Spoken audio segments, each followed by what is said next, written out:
Joel Osteen has become one of the most recognizable faces in modern Christianity.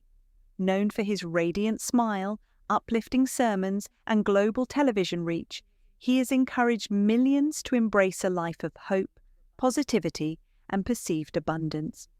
Yet behind the polished image lies a more nuanced story, one that involves family legacy, unexpected responsibility, and controversy.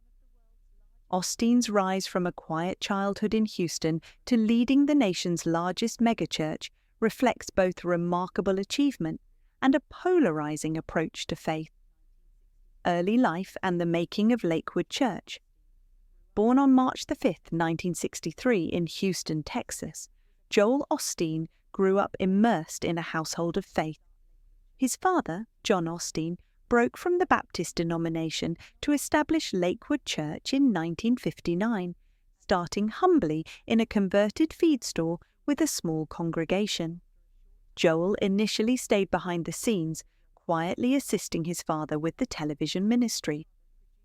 After studying communications briefly at Oral Roberts University, he returned to Houston to edit sermons, manage broadcasts, and ensure each message reached viewers clearly and inspiringly, a role he held for 17 years. Stepping into the spotlight, Joel never envisioned becoming a pastor. For years he resisted his father's encouragement to preach.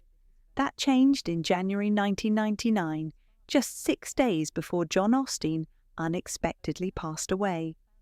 Joel delivered his first sermon and suddenly found himself shepherding a congregation of 6,000. With no formal theological training, he relied on sincerity, instinct, and a vision of hope. Under his leadership, Lakewood grew exponentially, drawing tens of thousands weekly and reaching millions more through television, online platforms, and social media.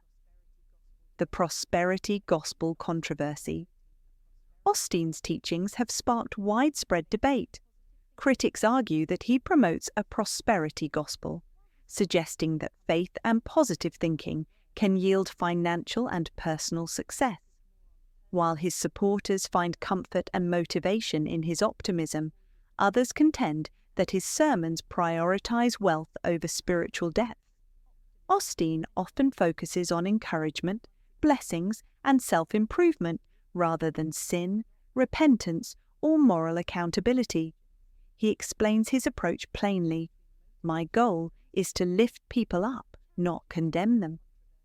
Yet for some theologians, this approach blurs the line between inspiration and theology, challenges, criticism, and public scrutiny. Lakewood Church's wealth and decisions have drawn scrutiny over the years. The church operates with an annual budget of approximately $90 million, though critics note that only a fraction reaches charitable causes. Controversy arose in 2020 when Lakewood accepted a $4.4 million federal loan during the pandemic, intended for struggling small businesses. The funds were later returned. The church also faced backlash during Hurricane Harvey in 2017 for initially delaying its doors to evacuees, prompting questions about its priorities. These episodes fueled ongoing debate over Osteen's leadership and the commercialization of faith. Family, ministry, and future prospects. Joel's personal life remains rooted in family. He married Victoria Osteen in 1987, and together they have 2 children, Jonathan and Alexandra, both active in the church's worship ministry.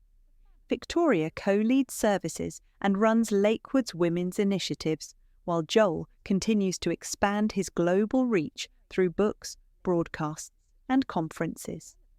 However, with younger generations increasingly questioning traditional church structures, Lakewood faces the challenge of staying relevant in a world that values transparency, authenticity, and action.